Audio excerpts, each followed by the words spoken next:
My fellow South Africans, good evening to you all. Tonight, I address you on a matter that concerns the security of our country, the integrity of our law enforcement agencies, and the safety of our people. Last Sunday, the 6th of July, 2025, whilst I was in Brazil at the BRICS Summit, Lieutenant General Thandokuhle Mkhwanazi, the KwaZulu-Natal Provincial Commissioner of the South African Police, held a media briefing in which he made public serious allegations about the existence and operation of a sophisticated criminal syndicate that has allegedly infiltrated law enforcement and intelligence structures in our country. Lieutenant Mkhwanazi alleged that the Minister of Police allegedly interfered with sensitive police investigations and colluded with business people, including a murder accused, to disband the political killings task team based in KwaZulu-Natal. Lieutenant General Mkhwanazi also said that a police investigation by the task team that was operating in Gauteng unmasked a syndicate controlled by a drug cartel, which involves politicians, law enforcement officials from the South African Police Service, Metro Police, Correctional Services, prosecutors, and the judiciary, as well as business people.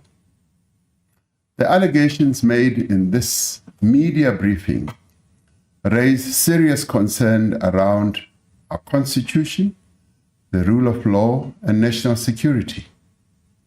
These allegations, if proven true, threaten to undermine the confidence of South Africans in the ability of the South African Police Service to protect them and to effectively fight crime and corruption.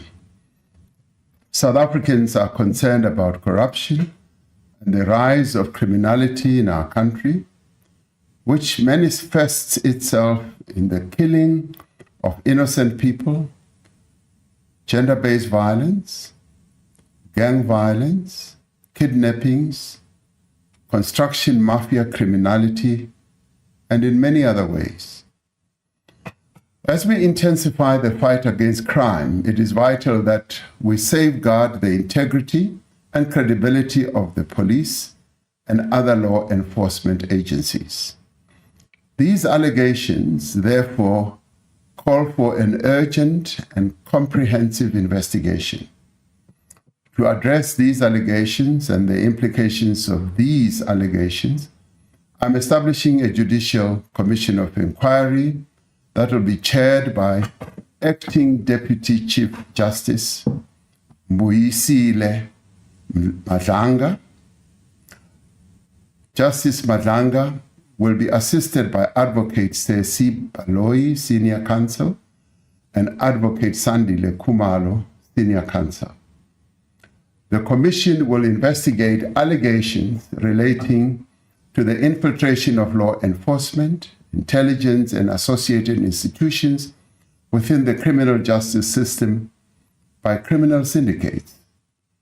Among the allegations that the Commission may investigate are the facilitation of organized crime, suppression or manipulation of investigations, inducement into criminal actions by law enforcement leadership, commission of any other criminal offenses, and intimidation, victimization or targeted removal of whistleblowers or officials that are resisting criminal influence.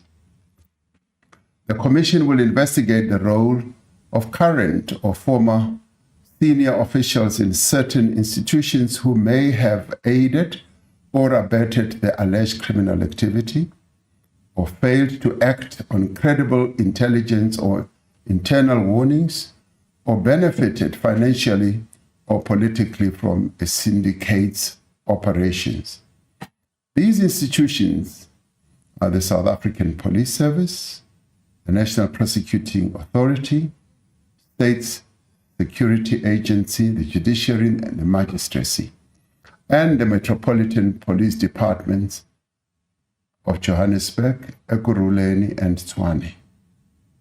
The Commission will also investigate whether any members of the National Executive responsible for the criminal justice system were complicit, aided and abetted, or participated in the acts mentioned above.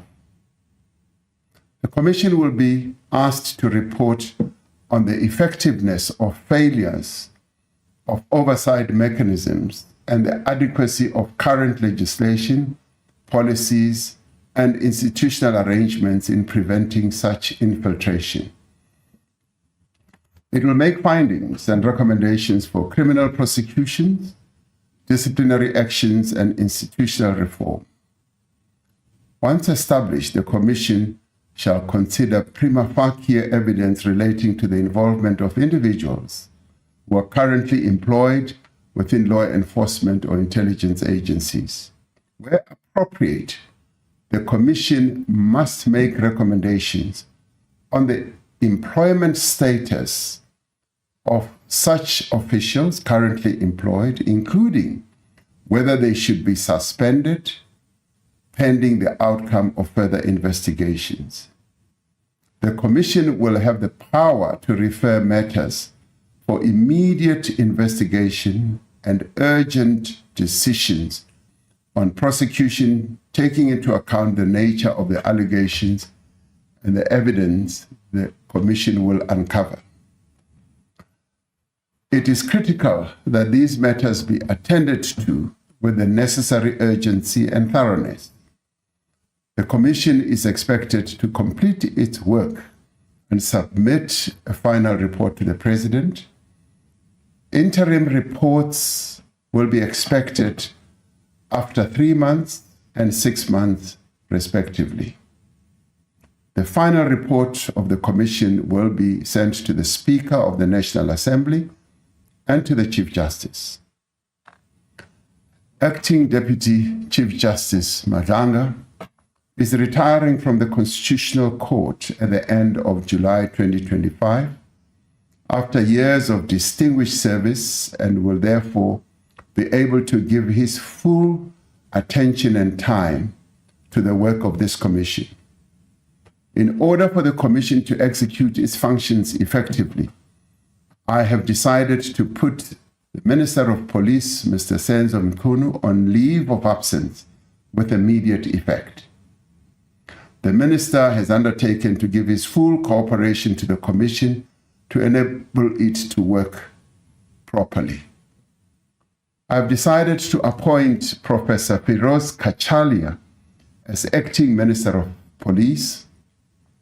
Professor Kachalia is currently a Professor of Law at the University of the Witwatersrand and is the Chairperson of the National Anti-Corruption Advisory Council.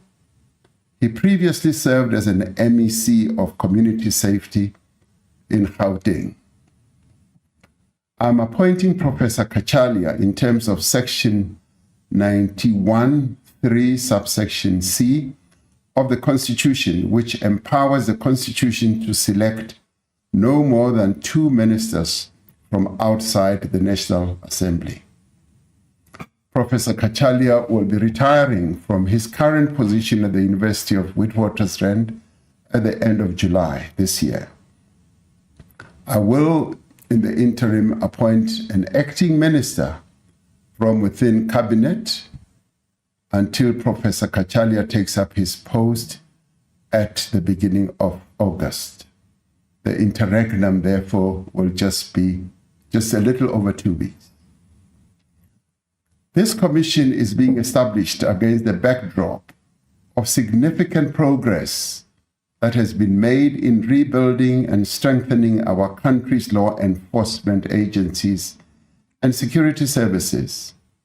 In recent years, the South African Police Service, the Special Investigating Unit, the SIU, and the Asset Forfeiture Unit and other bodies have been making great progress and inroads in the fight against organized crime and corruption.